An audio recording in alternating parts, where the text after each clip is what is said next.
All right, so at the end of day one, we should have a speaker box that looks something like this. I'm going to give you a raw file because I actually went back and did it symmetrically so that you can start the same point that I'm starting at. So what we need to do now is we need to create what are called screw bosses. And basically they're things that will create a hole here on this face where the speaker is supposed to mount. And we're going to have a hole that extends and extrudes out. And it basically holds the screw in place when we put it into the housing so that the speaker doesn't just pop right back out.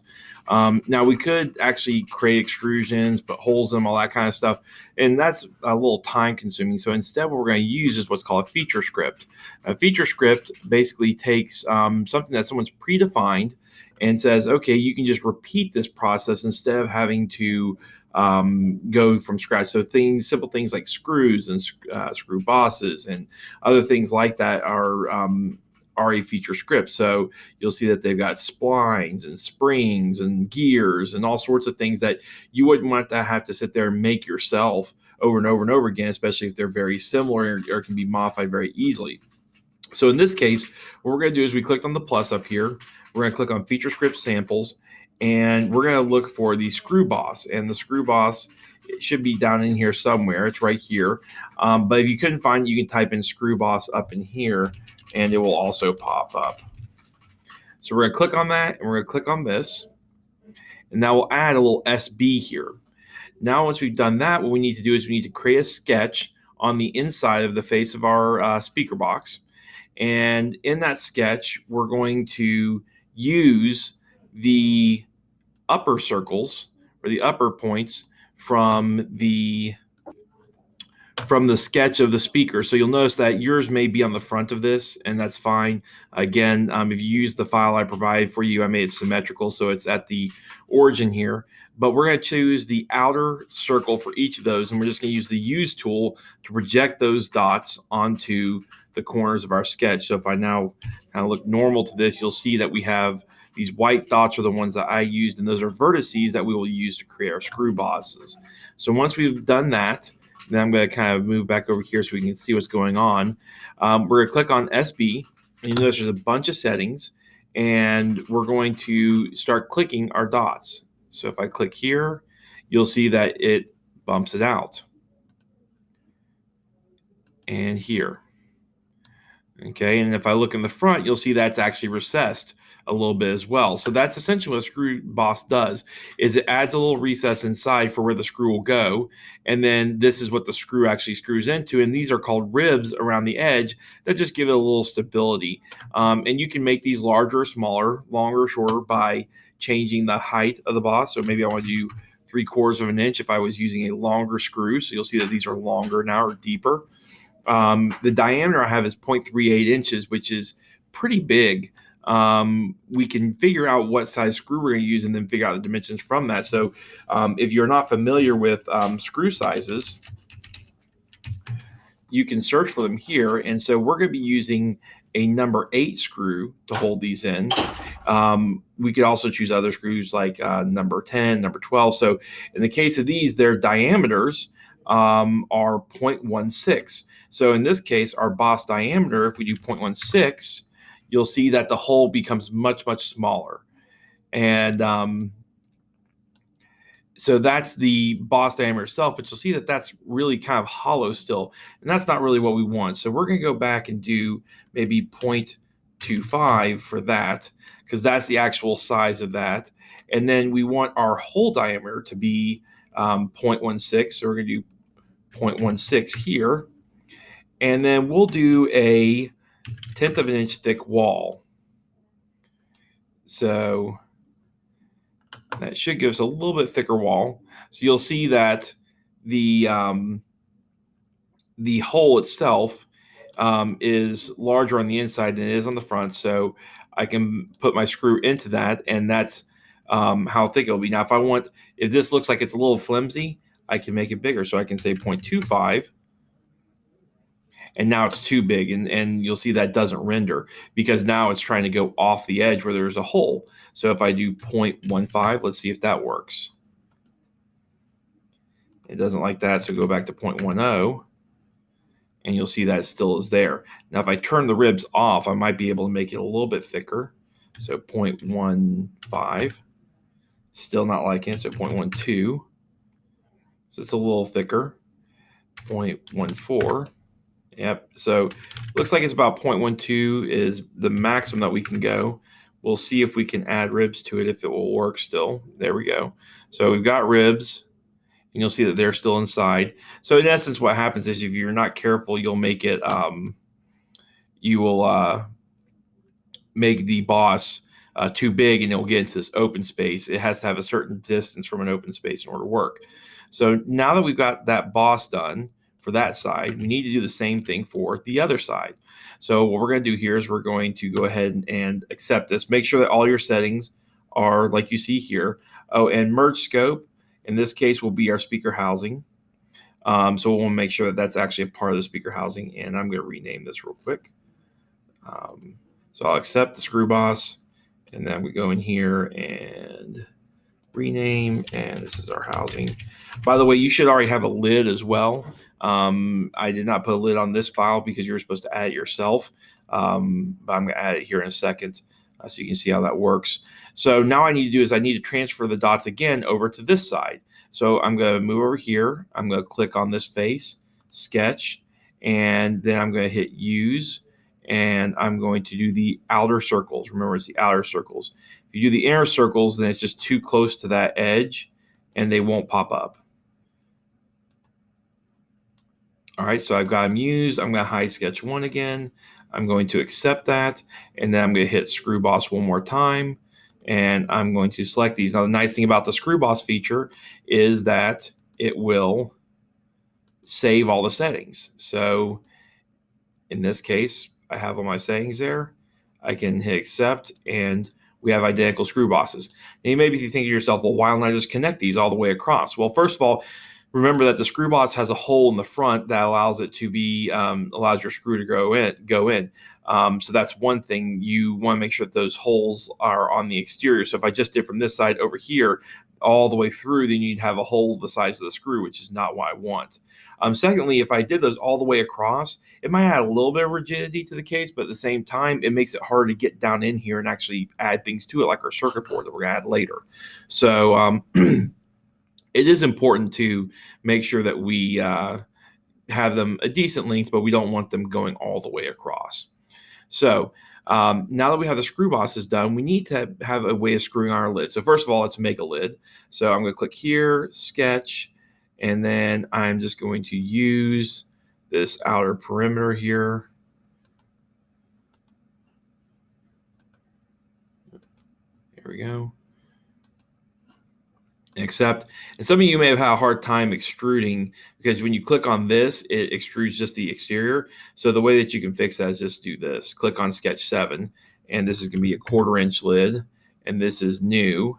And I'm going to accept that, and then I'm going to go down here and rename this to lid. All right.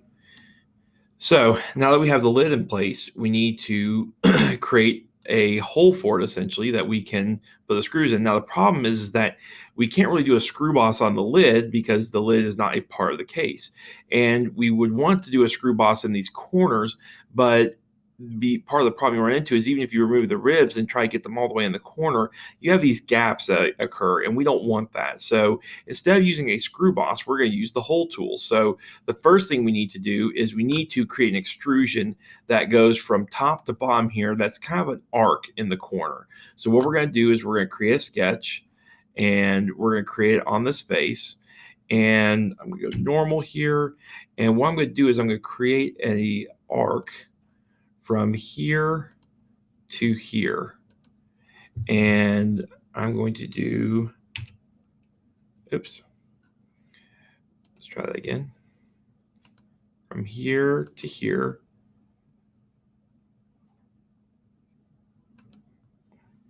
And what I'm going to do is I'm going to actually make, no, coincidence is what I want. I'm going to make this coincident with that corner. I have to zoom in a little bit. There we go.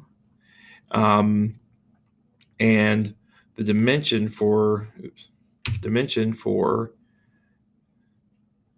this is going to be a radius of 0.4. So we have a radius of 0.4 there.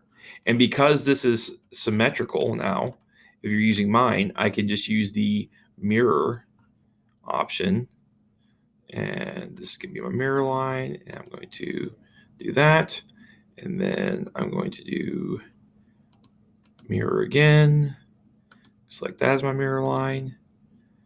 And bump those around. And now, because I have symmetry, I have these circles. So now I'm going to do is I'm going to select these.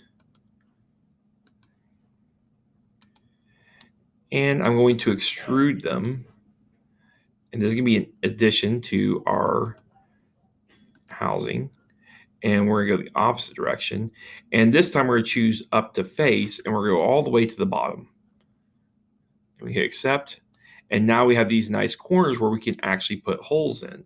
And because I have these center points here, I can make holes within this arc by using a midpoint. So what we're going to do now is create our holes. So I'm going to go back here, and I'm going to select this face again. And I'm going to create a sketch. And what I want to do is I don't want this because that's kind of in the corner. I want to actually use this space. So I'm going to draw a construction line. And first of all, I need to use this point and that. And I'm going to draw a construction line now from here to the midpoint of that. And now what I can do is I can take a point and put it right on the midpoint of that line. And I now have something that's dead in the center of my little arc that I've just created. Now, because again, I'm using symmetry, I can just select this mirror line, and I can move it over, and I can select this mirror line and move it over, move it over.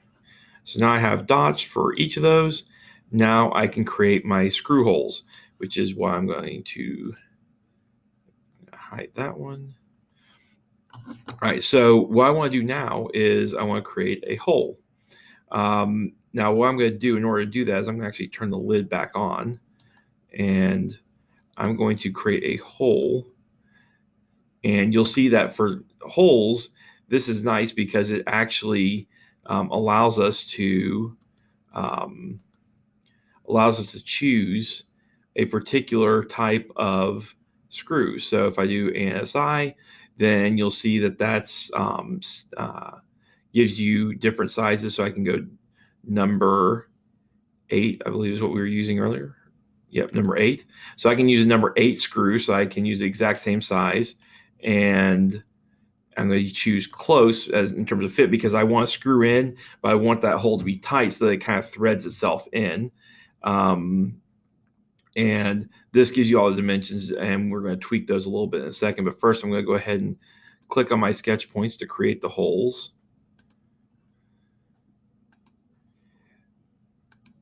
And then my merge scope is going to be the housing and the lid.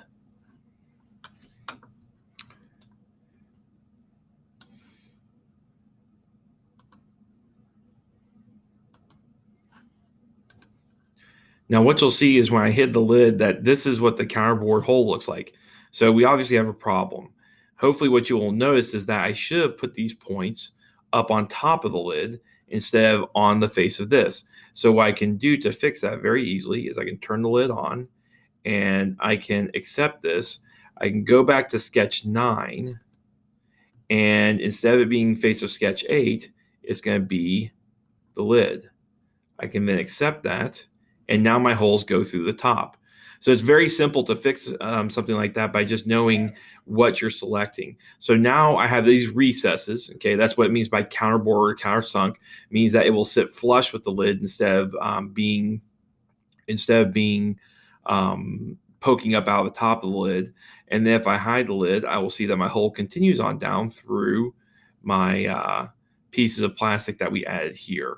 So that's a hole versus a screw boss, and the hole works because those pieces are attached to the housing itself. So the same thing can be done in the center of the box because we're going to need to add a hole for a switch. So we're going to do that now. So now that we're ready to add this screw hole, the first thing we need to know is how big is the screw hole going to be? Well, one of the nice things is again, since we're using a switch from Adafruit, they actually have a technical diagram. And you'll see that the threading of this, so I'm going to just go look it up real quick. Toggle switch. This is the one we're using. So it's just a toggle switch back and forth. This threaded part is an M6. And so we want to make sure that our hole is the size of an M6. So what we're going to do is we're going to go back in here. We're going to create a sketch. We're just going to use the origin as our center point. So I'm just going to normal, and I'm just going to create a point right there and accept it. And then I'm going to go back and do hole again. And I'm going to click on the center point there again, the origin. You'll notice it creates this counter bore. And instead of ANSI, let's see what other options we have. So here's ISO. And you'll see that we have metric sizes. And this is an M6. And instead of close, we want this loose because we're going to push it up into there. We are going to have some space to put that nut around it as well. So it did an M6. The depth of our, or the width across of our hole is actually a 7 millimeter. And you'll notice that the counterbore diameter, that's how big this circle is 11.25 millimeters. And the reason why we're doing that is because we have a nut that screws on there and holds that switch into place. The counterbore, the depth of the counterbore needs to be a little bit less because you'll see there's hardly any material left. So what we're going to do is we're going to bump that up to 0.25 and see if that makes it a little bit better. And it's still fairly thin, and we want a little more material than that. So we will do 0.1. We'll see. There we go. So what you'll see now is we have a 1/4 inch thick piece of lid here, and I made the counterbore 1/10 of an inch deep. So that's plenty deep to let the nut sit inside of here, which will be nice. But at the same time, it's thick enough that it's going to hold it in place and not create any issues. So we could change this a little bit deeper if we wanted to, and it's all dependent, again, if we look at our diagram. So we can see how tall this is. The whole thing is 8.8 millimeters from the base up to the top of the threaded point. So we have some dimensions there that we could play with if we need to. This dimension will work fine for us. So if I wanted to, I could put in here, since we've been working in inches, I could just put in 8 millimeters, and it should convert it. It's not wanting to, but it should. So we'll leave it there as 0.1, and that should be good enough for our toggle switch to come out of the top now. And we'll hit accept, and now we have our hole for our switch. So again, I could use a CAD piece for that, but really I don't need to because I have that sketch. So you can use different features in different ways. Instead of having to get derived and moved it to the right point and all those other things, I can look at that and very easily use something like the hole tool in order to make that. Now, the last thing we're going to do is we're going to add a USB port opening over here so we can charge our rechargeable Bluetooth speaker. The way that we're going to do that is we're going to, again, use a derived part. So this is another part that will be in Classroom for you. So there should be a USB plug, and there should also be a derived part for the actual USB housing, or I'm sorry, the USB charger device that we'll be using to recharge our rechargeable battery. So we're going to pull that in and put in the correct location, and then we'll be done. So you should have imported the part just like we did with the previous parts. So you just go plus import, it'll bring it in, and then we went and used the derived tool, and we selected the Adafruit Power Boost, which is what we're using. Again, this thing you're going to see will probably slow your Chromebook down a little bit just because it's because it's got so many little parts. As a matter of fact, you'll see them all here. It's got a ton of them. So what we're going to do to make things a little simpler, so we're not having to select these every single time, is we're going to click the first one, go all the way to the bottom, hold down Shift, and click the last one. That selects every part in there. Then we're going to use our Boolean tool, which we should remember from earlier, and we're just going to union these all together. And it will leave you with two parts. And I think that's just because there might be a little bit of a flaw in the CAD file, but now we're down to just two little things. So we're going to go ahead and accept, and now they're all together and it's just two parts. And as a matter of fact, if we want to get rid of this one, we can just get rid of that one. So we're down to just one part now, and we're going to, oops, that's not what I want to do. We're going to delete this one part, accept, and then now we're down to just this part, and we're going to rename this Power Boost. And this is the device that's actually going to charge our battery and also power our speakers.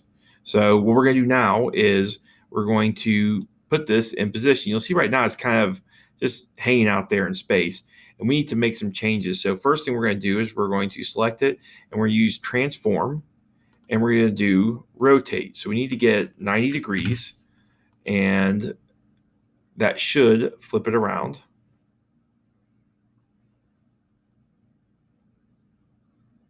Oh, and the axis we're going to choose is this top line here.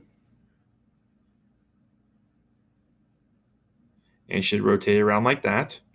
So you do have to choose an axis, so it's at 90 degrees. We're going to accept.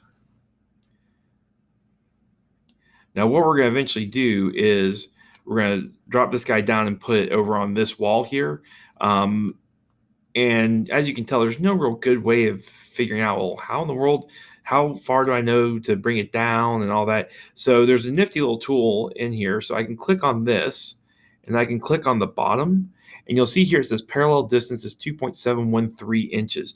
So what that means is that I can drop this thing 2.713 inches, and it will be flat on the surface. So what I'm going to do now is I'm going to hit my transform button again. I'm going to translate by distance. I'm going to select this face as the direction, and it was 2.713, and I'm going to hit accept. Now, it will always do it backwards for whatever reason, so it's going to want to go up. We're just going to click on this arrow. Oops. We don't want the housing. We want just the Power Boost itself. I accidentally selected the housing as well, and so you'll see now it dropped it down. I'm going to hit accept. And if I look at that, you can see it's now flat on the ground. Now, how do I figure out the distance from here to here? Well, same thing. I'm going to go in here. I'm going to just select one of the lines of this face here. Click on that face. Parallel distance is 2.5 inches. So I'm now going to go and find my translate. And I'm going to do by distance again. I don't want the housing. I don't know why I keep selecting that. But I'm going to choose this face as the direction. Here we go. Direction, that face. There we go. And we said it was 2.5 inches exactly. And it's going to go the wrong direction again. So I'm just going to click on that arrow to reverse it. And you'll see it's slow because this one little part is made up of like 20 or 30 different parts in the CAD file. So it's asking a lot of it to sit here and process that over and over again. So it gives you kind of a preview of where it's going to move. And you'll notice that now it is flush up against that. Now, this is a 1/4 inch thick wall. And how do I know that? I can click here, and it tells me the distance is 0.25. So just in case you're ever wondering like how to tell what something is, there's the radius, 0.4. Hole, whatever happens to be. I can tell the distance between things by clicking on them and looking down here. There's a lot of other things you can do in here as well. It's not just those. So if you click here, it tells you X, Y, Z, a number of different important values that you could use. So now I have this here, I'm going to create a hole. Now the problem is that since this is a 1/4 inch thick, most USB ports don't, or the cords themselves don't extend that far. And so we'd have to make a cutout that's a really big cutout to get that in there. Plus this thing's just free to kind of wobble around. So we want to really kind of set it in place. So what we're going to do is we're going to create a sketch here. And we're going to then use these lines. So I'm just going to use here, and I'm going to use those lines. And then I'm going to hide the housing for a minute. So what you'll see now is I have, oops, need to use, did not get it that time. So let me turn that back on. I want to use these lines, and really the bottom one's the most important one, but I just want to get all of them just in case. There we go. Now I can hide the housing. And what I want to do is try to get normal to this thing, and that's not really normal. So let's rotate ourselves around a little bit. There we go. All right, so now what I want to do is I'm going to create a recess in the wall that's the shape of this. So I'm going to use my corner rectangle, and I'm going to come out here, and I'm going to give it a little bit of extra space. I don't want this thing to be exactly the same size, because remember, we're 3D printing this, and so um, the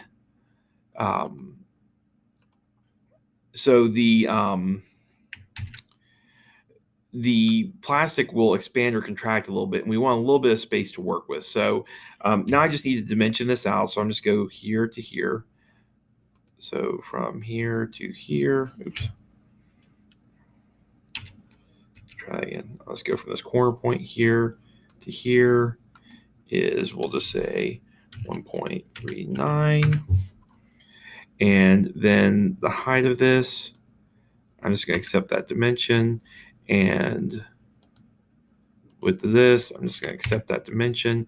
Again, this doesn't have to be exactly precise. You can use these dimensions if you like. If yours are slightly different, then that's okay.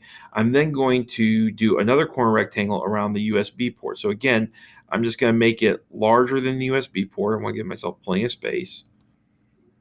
And I'm going to dimension these out. So dimension this,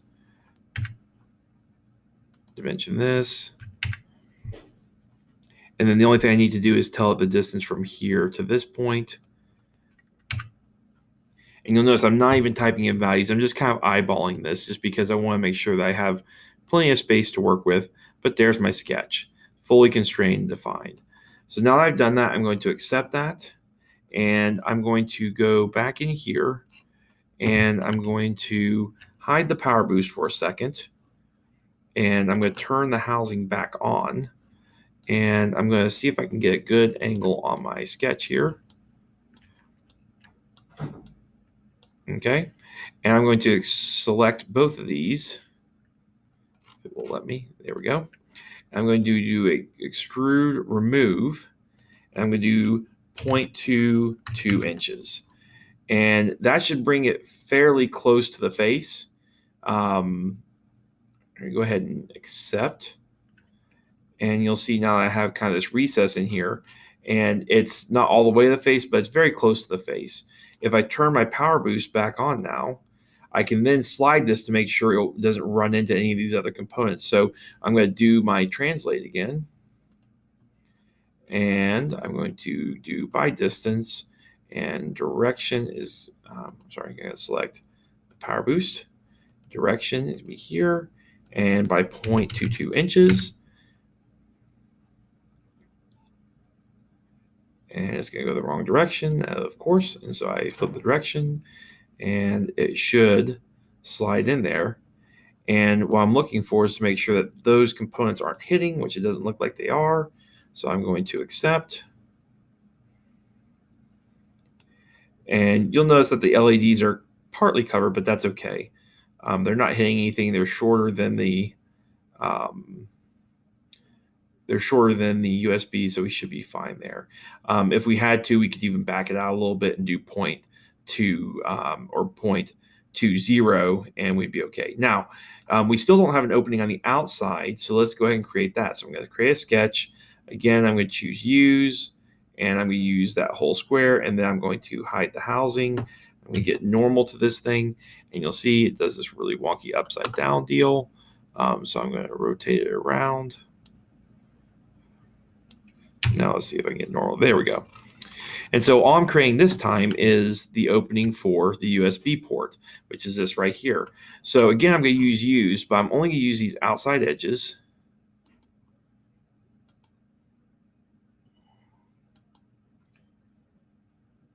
And I'm going to draw a tangent arc to connect these points.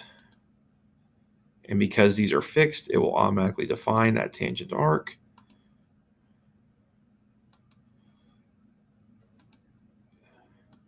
Now, this is exactly the spec. So again, I don't want it to be exactly the spec. So I'm going to hide the power boost for a second. And I'm going to select all of this. And I'm going to do an offset, if it will let me.